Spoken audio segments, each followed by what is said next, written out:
anak-anak, selamat pagi. Pagi, Pak. Shalom, Pak. Pagi, Pak.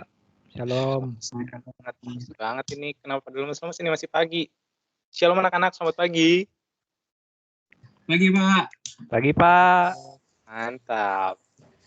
Gimana Gilbert, kabarnya, Bet? Kelihatannya Kami masih baik, ngantuk. Pak. Ya itu muka biasa, Pak. Muka ngantuk biasa. Rasanya kayak gitu. Andias gimana, Andias? Aman, Pak. Apanya nih yang aman nih? Kantong atau kesehatan? Sehat, Pak. Kantongnya juga sehat. Kalau pandemi begini, Pak, uang jajan nggak masuk, Pak. Bener ya. Semua pasti ngalamin kayak gitu. Mungkin Geraldo enggak, soalnya Geraldo bahagia sekali. Gimana Geraldo? Sama kok, Pak. Sama. Cuma ya berusaha bahagia aja, Pak. Tuh, teman-teman ikutin temennya tuh si Geraldo yang tetap bahagia, smile meskipun keadaan pandemi yang menyulitkan. Oke. Udah siap belajar semuanya? Ya, Siapa? Geraldo dong, udah Pak. siap tuh. Udah pakai kacamata udah siap. Si Dias juga udah megang pulpen. Mantap. Oke, sebelum kita mulai, mari kita berdoa. Bapak akan pimpin. Mari kita berdoa. Allah Bapa yang bertata dalam kerajaan surga, kami berucap syukur karena berkat-Mu yang telah limpahkan pada kami, sehingga kami bisa berkumpul dan kembali melakukan kelas di pagi hari ini ya Bapak. Kiranya Engkau menyertai kami dari awal pertengahan hingga akhirnya. Terima kasih Bapak, terima kasih Tuhan Yesus. Amin. Oke, jadi untuk pertemuan hari ini, kita akan melanjutkan perjalanan kita untuk membahas sifat bahan dan pemanfaatannya. Dari 1 minggu yang lalu kita udah belajar satu bahan yaitu serat. Untuk minggu ini kita akan juga membahas satu bahan lagi nih. Nah, perlu Bapak tekankan untuk materi sifat bahan dan pemanfaatan ini sangat penting buat anak-anak semua ya, untuk bisa melihat nih bahan-bahan baku apa aja yang bisa dimanfaatkan, kita gunakan untuk membantu kita dalam kehidupan kita sehari-hari.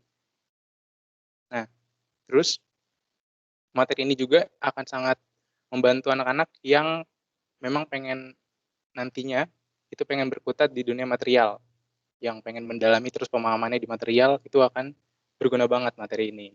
Jadi untuk anak-anak yang pengen berlanjut untuk studi material harus mengikuti pelajaran dengan baik.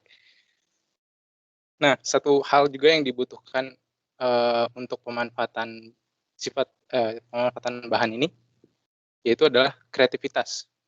Jadi setelah kita tahu nih sifat-sifat bahannya, kita udah tahu bisa digunakan untuk apa, maka kita butuh yang namanya kreativitas untuk kita bisa memodifikasi nih supaya bahannya bisa dijadikan barang yang lebih efektif, lebih efisien, lebih fungsional ke depannya. Nah, berbicara soal kreativitas, Bapak jadi ingat satu quotes atau kutipan dari Albert Einstein. Creativity is intelligence having fun. Jadi, kreativitas itu merupakan kecerdasan untuk having fun atau berbahagia. Jadi, selain penting untuk kita bisa buat atau memodifikasi sesuatu, kreativitas itu merupakan kecerdasan yang buat kita fun, buat kita bahagia. Dimana kalau kita tahu, semakin kita bahagia, semakin kita menambah umur, semakin lama hidup kita, seperti itu. Oke. Nah, untuk agenda hari ini, kita ada 3 bagian. Yang pertama, kita akan mereview pelajaran dari materi minggu lalu. Yang kedua, Bapak akan menyampaikan materi secara sinkronus. Lalu yang ketiga, akan ada pengerjaan tugas secara sinkronus. Nah, kembali Bapak juga mau ngasih tahu untuk rules dan prosedur di kelas kita. Yang pertama, kalau mau bertanya silakan acungkan tangan, tapi jangan secara langsung, tapi pakai fitur raise hand di Microsoft Teams. Oke?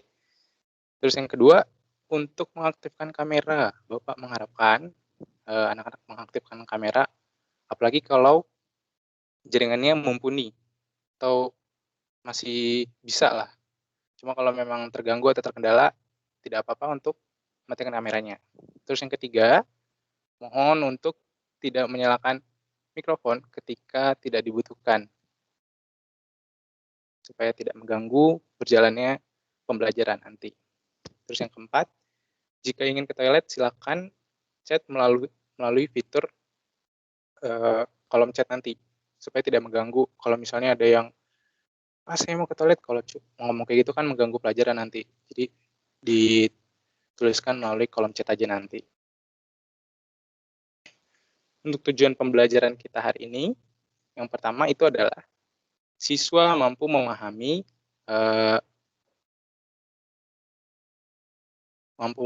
proses pengolahan bahan karet dengan runtut dari video yang diberikan. Terus yang kedua, melalui soal latihan, siswa mampu menyebutkan sifat dari bahan karet dengan tepat. Yang ketiga, siswa mampu membedakan barang yang terbuat dari bahan karet alami dengan karet sintetis dengan tepat melalui video percobaan. Yang keempat, siswa mampu menyebutkan benda berbahan dasar karet sintetis dengan tepat melalui tabel klasifikasi jenis bahan karet. Itu jenis ya, bukan jenisi. Nah, sebelum kita lanjut ke materi kita minggu ini, kita review dulu nih materi sebelumnya. Untuk pertanyaan pertama, Bapak mau nanya Hardias dulu. Apa nih kira-kira jawabannya? Jenis-jenis dari serat. Kalau menurut saya Pak, sepemahaman saya, jenis-jenis serat yang saya pahami kemarin minggu lalu itu dua hal, serat alami sama sintetis. Cuma itu doang Pak. Mantap, betul. 100 untuk Hardias, tapi 1000 buat Bapak. Nggak lucu ya? Oke, jadi benar. Jadi jenis serat itu ada dua, yaitu alami dan buatan atau sintetis tadi yang disebutkan Hardias. Terus yang kedua, Bapak mau coba tanya Gilbert, contoh dari serat alami. Apa aja, Bert? Oh, serat alami ya, Pak. Kalau seingat saya, serat alami itu termasuk kain wool sama kain sutra ya, Pak. Mantap. Benar, Gilbert. Ini membuktikan kalian baca materi ya, dan memahami betul. Salut, Bapak. Yang ketiga nih, gimana? Bapak mau nanya Geraldo, untuk serat sintetis apa aja, Dok? Suara saya kedengaran, Pak? Jelas. Oke. Saya agak lupa sih, Pak, tentang serat sintetis. Tapi saya coba ya, Pak. Apakah kain nilon itu termasuk serat sintetis kan, Pak? Nilon ya, termasuk. Nah, berarti nilon, Pak. Saya cuma ingat nilon, Pak. Oke. Pernah pakai nilon, Geraldo? Apa menggunakan nilon? Pernah, Pak. Jadi benang layangan, Pak. Oh iya. Saya masih main layangan kelas 8 SMP ya. Harus, Pak. Saya juara kampung, Pak. Oh, iya. Mantap. Oke. Ini membuktikan murid-murid Bapak baca materi dan memahami materi serat dengan mantap. Bagus. Bapak bangga. Nah, selanjutnya kita akan lihat nih, bahan apa yang akan kita bahas di minggu ini. Oke. Tahu ini benda apa?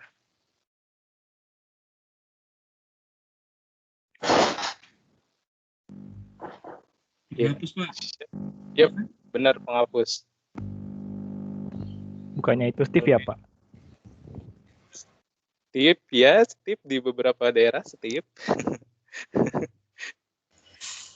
Kalau ini, Sarung tangan Pak. correct, sarung tangan. Yang ini, Ban mobil. benar. Yang ini terakhir. Mainan Geraldo itu, Pak. Ya, Pak. Karet Biasanya gelang, Pak. Geraldo main gigi, Pak. Pakai ini. Ya. Permainan anak SD ya, main karet gelang. Nah, berarti dari sini kira-kira kita bakal bahas apa nih? Bahan apa nih? Ada yang mau jawab? Bahan karet, Pak. Mantap. Jadi kita akan bahas mengenai bahan karet.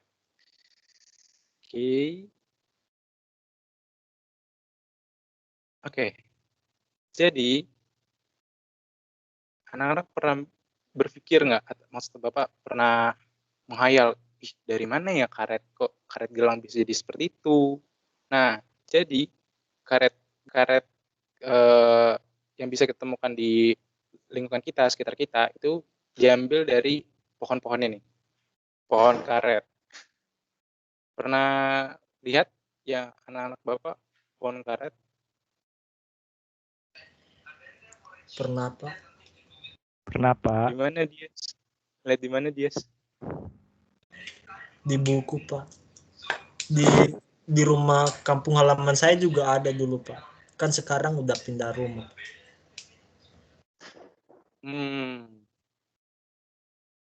Gilbert, lihat di mana Gilbert?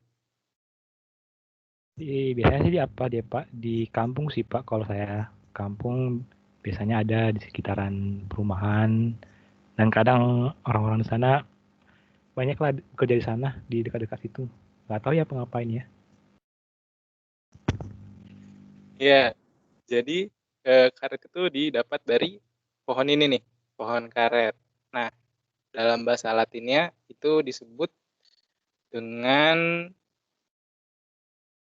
Hevea brasiliensis. Nah, kira-kira ini dari namanya. Anak-anak tahu nggak asal pohon karet ini dari mana? Lihat dari nama Latinnya, atau nama ilmiahnya. Dari Brasil ya, Pak? Benar, dari Brasil. Jadi benar banget Gilbert, pohon ini tuh asalnya dari Brasil. Bagian mana Brasil? Yang mana Brasil? Ada yang tahu? Yang warna kuning, Pak? Bukan. Kuning ini? Iya. Kurang tepat, Handias. Karena, jadi Brasil itu ada di Amerika Selatan. Amerika Selatan berarti di sini. Dan Brasil tepatnya ada nih, yang dilingkari warna merah. Nah, di situ. Nah, jadi pohon karet ini awalnya dari Brasil. Dan mulai masuk ke Asia itu dari di tahun 1876. Yang bibitnya itu dibawa oleh penjajah Inggris masuk ke Asia. Oke, sekian dulu untuk pengenalan karetnya. Sekarang kita lanjut lagi ke,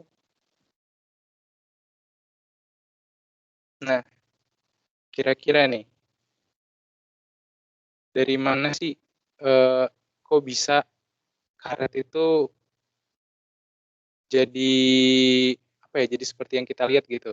Nah, kalau kita lihat ke zoom in nih, di setiap batang pohonnya itu ada bulut-bulut kecil atau mangkok kecil. Nah, jadi karet ini itu diambil dari getah yang ada di pohon itu. Jadi tiap batang pohonnya itu disilet, disadap, namanya disadap. Kulitnya akan dibuka, makanya terlihat seperti ini, terbuka seperti ini. Nah, dari situ getahnya akan keluar dan ditampung ke dalam mangkuk-mangkuk kecil ini. Nah, nama getahnya itu adalah lateks. Kita lihat, kita akan ke lateks. Oke, jadi lateks ini merupakan senyawa hidrokarbon. Nah, untuk hidrokarbon Bapak nggak akan menjelaskan secara rinci, cuman hidrokarbon itu senyawa yang dibentuk oleh dua unsur utama, yaitu hidrogen dan karbon. Dan mungkin kalian akan lebih membahas lebih dalam di SMA nanti, kelas 11 kalau nggak salah. Jadi ini nama senyawanya C5H8, jadi ada C dan H, karbon dan hidrogen. Nah, kalau kita lihat di sini di gambar ini kayak tetesan-tetesan gitu ya. Lateks itu merupakan cairan atau getah. Nah, timbul nih pertanyaan. Kok bisa dari cairan atau getah bisa jadi gumpalan atau yang pokoknya bisa jadi keras lah, seperti yang kita biasa gunakan atau kita lihat di lingkungan kita. Kita lihat. Nah, jadi ini ada proses.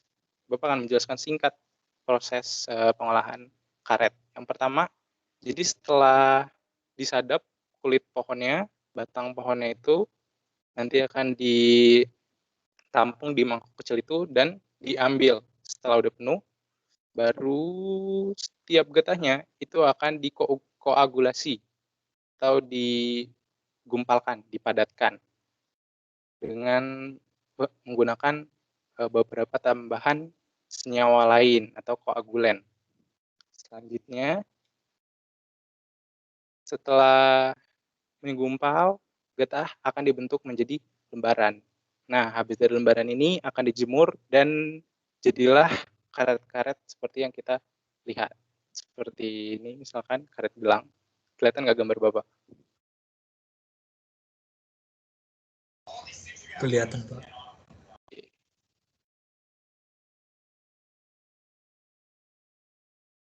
Nah, sekarang kita akan bahas sifat-sifatnya nih. Yang pertama sifatnya adalah daya elastisitas yang tinggi. Belum kelihatan ya? Daya elastisitas yang baik. Nah, jadi daya elastisitas ini daya yang kemampuan suatu benda atau barang untuk kembali ke bentuknya ketika tidak diberikan gaya. Jadi ini karet gelangnya kelihatan nggak? Kelihatan, Pak. Ini kan bentuknya seperti ini ya, kecil, terus Bapak kasih gaya, ya tambah besar, tapi setelah Bapak lepaskan atau gayanya dihilangkan, kembali lagi. Nah, itu yang disebut daya elastisitas yang baik. Selanjutnya, tidak mudah aus. Nah, tidak mudah aus ini gak mudah hancur lah kalau digesek. Terkikis, tidak mudah terkikis kalau digesek. Mungkin ini contohnya bisa anak-anak lihat di sepeda. Sepeda mungkin menurut Bapak punya sepeda yang remnya masih ada, masih bagus. Itu kan digesek ya. Kita pakai karet untuk menghentikan bannya. Nah, meskipun itu digesek karena bannya masih bergerak terus digesek, jadi dia nggak mudah habis, nggak mudah terkikis. Makanya karet dipakai untuk jadi rem sepeda. Terus yang ketiga cukup tahan panas. Bisa kita lihat di penggunaan kabel misalkan. Kalau kabel itu kan ada pelindungnya. Kalau misalnya nggak ada pelindungnya, nggak ada pelindung karet, bisa kita kena setrum atau terbakar. Nah, jadi karet ini yang tahan panas sifatnya bisa membantu kita untuk tidak terkena panas atau tidak tersengat listrik seperti itu. Nah, yang keempat itu tahan keretakan. Jadi kalau kita balik lagi ke karet gelang, meskipun kita kasih regangan, kita kasih gaya, dia meregang, tapi dia nggak mudah retak. Tidak mudah retak. Bukan berarti tidak akan retak, tapi tidak mudah retak.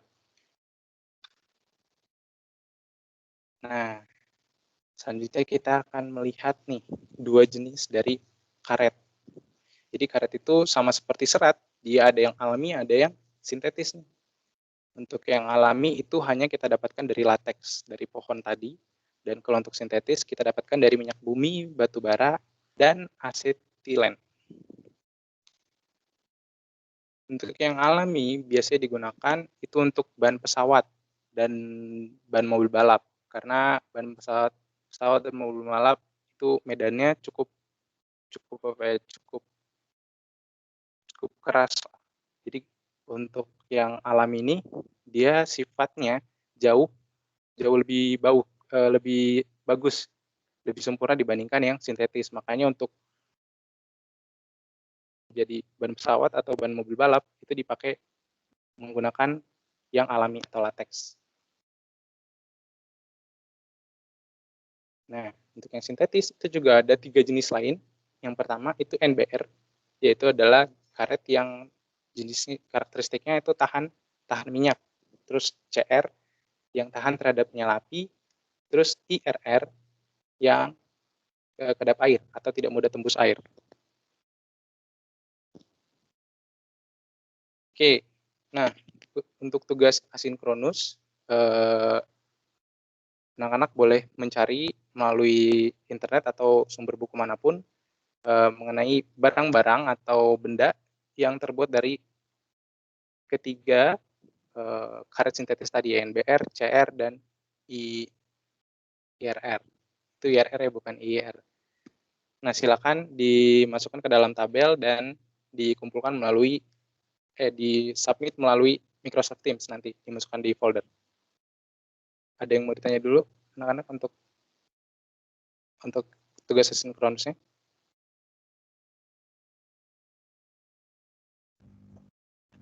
Tidak ada, Pak. Oke. Sebelum kita kerangkuman untuk materi, ada yang mau ditanyakan dulu untuk Gilbert, Handias, dan Geraldo?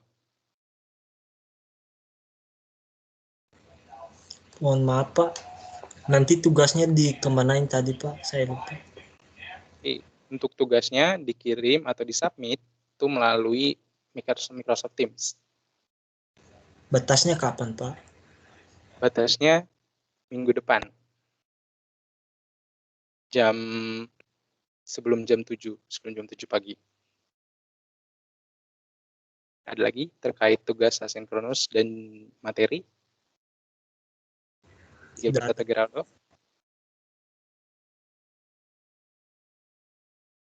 Oke, Bapak harap anak-anak sudah mengerti ya materi dan juga tugasnya. Nah, sekarang Bapak mau nanya nih, untuk siapa yang bisa menyimpulkan atau merangkum materi selama satu pembelajaran hari ini? Yuk, secara sukarela.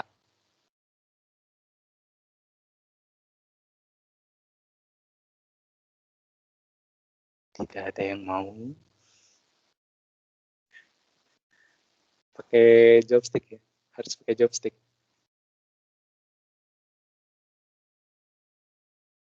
Cap ya. Oh, Handias mau jawab? Saya coba deh Pak.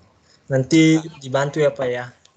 Yang saya boleh. pahami itu kalau itu tadi sejarah karet begitu. Karetnya dari Brazil ditemukannya di situ. Itu area Amerika Selatan ya tadi ya, Brazil. Benar. Kemudian dibawa ke Indonesia itu oleh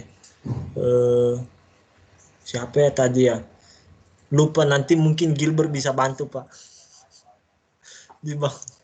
Di bawah siapa lupa.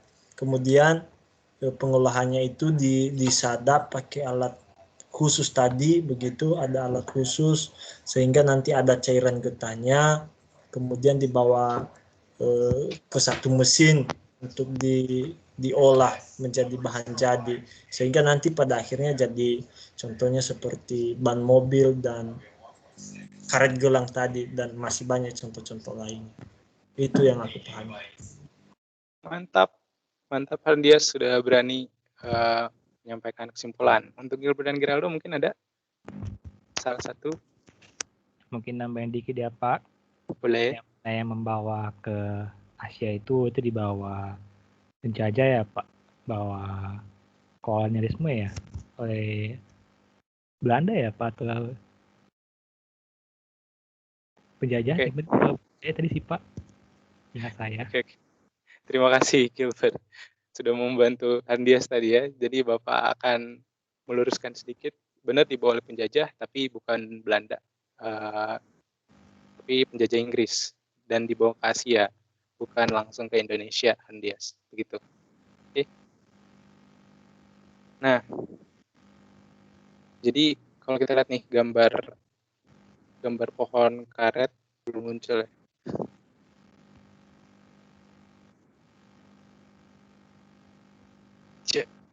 Ya, pokoknya ada gambar pohon karet. Kalau kita lihat setiap bahan baku, termasuk serat yang kemarin juga kita lihat itu kayak luar biasa sekali ya. Ciptaan Tuhan sudah menciptakan segala hal yang bisa kita manfaatkan. Tuhan juga udah ngasih rasionalitas buat kita, pemikiran buat kita, akal budi, hikmat untuk bisa memanfaatkan atau mendiscover bahan-bahan baku yang ada di bumi ini yang bisa kita manfaatkan. Nah, Bapak berharap untuk anak-anak yang ada di kelas Bapak hari ini bisa, ya seperti yang Bapak bilang di awal, bisa melatih kreativitasnya untuk melihat bahan baku apa nih yang bisa dimanfaatkan, bahan baku apa yang bisa dijadikan manusia sebagai alat bantu manusia, seperti itu. Tapi ingat tujuan kita untuk mendiscover, bukan untuk menciptakan. Dan segala hal yang kita discover atau yang kita temukan itu hanya untuk kemuliaan Tuhan. Oke anak-anak, semoga bisa ditanamkan di pikiran murid Bapak sekalian. Nah, udah lewat nih jamnya. Untuk penutup, Bapak minta tolong Gilbert tutup kita dalam doa, Gilbert.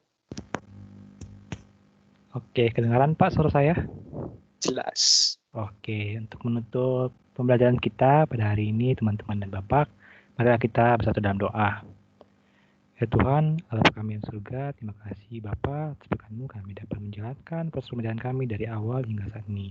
Bapa, pelajaran yang kami telah peroleh Bapa, kiranya Engkau tanamkan dalam hati kami, dan kiranya Engkau berikan kami pemahaman yang baik Bapa, sehingga kiranya pengetahuan-pengetahuan ini dapat berguna bagi kami ke depannya. Ya Bapa, berkati juga Pak Guru ya Pak, kiranya Kau berikan dia hikmat dan kesehatan. Bapak, sebentar kami akan mengakhiri pembelajaran kami serahkan hidup kami ke dalam tangan-Mu, kami berdoa dalam Anak-Mu Yesus Kristus, amin. Amin. Terima kasih anak-anak ya.